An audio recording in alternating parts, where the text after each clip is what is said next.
Hi everyone, it's Donna Stellhorn, your practical astrologer, here to talk to you today about the tarot. And that is, I want to give you a heads up of what 2023 has to offer you, but using the tarot. And that is because I am also announcing my new tarot course is available. And so I wanted to show you a little bit about how I read the tarot and specifically give you information for 2023. Okay, Gemini, we are looking at your 2023, starting off with the Queen of Swords reversed. So this means that in general, you're going to be doing that Queen of Swords energy, but it's a little slow out of the gate. When we see a reversed card, this means that the energy is almost in a retrograde position. So you're going back over some things from the past before you move forward. Now, the Queen of Swords is a really interesting card because she's the Queen of Thoughts. And this means that she is first going to be thinking about what's the information she's receiving, what's the information that she should put out into the world. And so this is a lot about your thinking process, how you are using words to convey what it is that is happening in your life. And that can be, are you really describing situations as they are, or are you catastrophizing the words to say, that something's much more severe than it's happening, which can cause yourself to feel like it's so difficult, because it hears those words and it believes those words. And then the second thing is, what is the information that is coming to you from others, and how are you taking that information? And so that is, if you need to know something, it can come to you. If you want to hear from someone, you can. Now, the very interesting part about the Queen of Swords is there's this bracelet that she wears that looks like it was some sort of bonds that she had that she cut herself free from with the sword. And so this is the idea that you're taking some time, especially at the beginning of the year, and freeing yourselves from maybe limiting beliefs or negative communication or a conversation with somebody who it's not going well, and so you're cutting that off. Now, the other thing to be aware of is it's swords, and swords is about making decisions.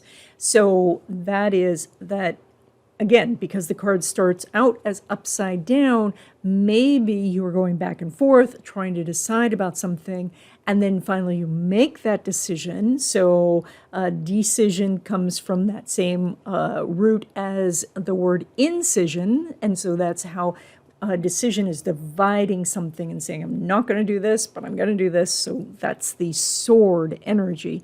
So that is that you might be making a big decision, and once you're making that decision, you can move forward.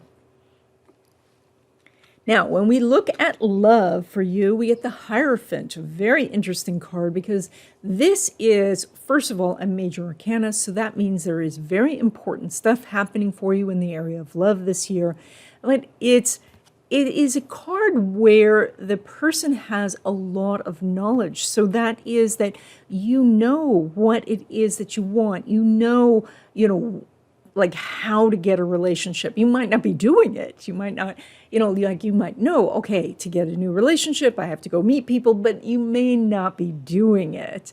But you are in this place where you have the knowledge, which I think is the most important part of this. So additionally, you can have help. So the Hierophant is shown with two other people in the card, and that means that your friends and your family could help you meet someone or maybe give you advice about your own relationship. Now, as a Hierophant, you may not be open to what the student has to say because you're like the ultimate teacher here. And so you might not be open to what the student has to say unless you say to yourself, sometimes students have good ideas. It also says that listen to your own advice. When you go to give someone a relationship advice, then you should be paying attention because your advice is very valuable, not just for them, but for yourself as well. And then there is the possibility for some of you Geminis out there that some sort of ceremony is happening this year, and that is we see a priest here who would preside over, say, a marriage, And so there is some of you Geminis will be getting married this year. And then when we look at your money, we have a very nice card, the Nine of Cups here. And so we have somebody who has a big collection of cups. That's fantastic. That means that if we say that cups are skills, you have a lot of skills. If cups are opportunities, you have plenty of those. And if we say the cups are actual possessions, it looks like the larder here is full, like your house is full, the garage is full. And so then the question comes, is it too much? Like in the card, this individual looks very satisfied with their position, but maybe it's difficult for them to collect anything else because now there's no more shelf space, right? There's maybe no more room. And so one of the things you might want to do if you're feeling a little stuck in the money area is to get rid of something and then the flow begins. And that might be just getting rid of some stuff and then a new job opportunity comes in, or freeing up some time in your schedule and then opportunities come in.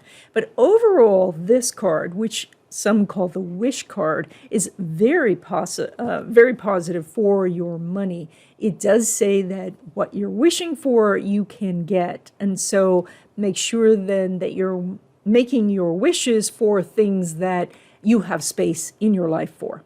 Learning to read the tarot is a great skill to have. With this course, you would learn how to give accurate readings, make better decisions, and to create a business that helps others.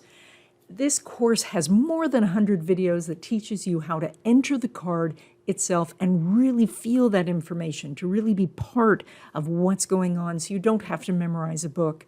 Check out the link in the description to get more information.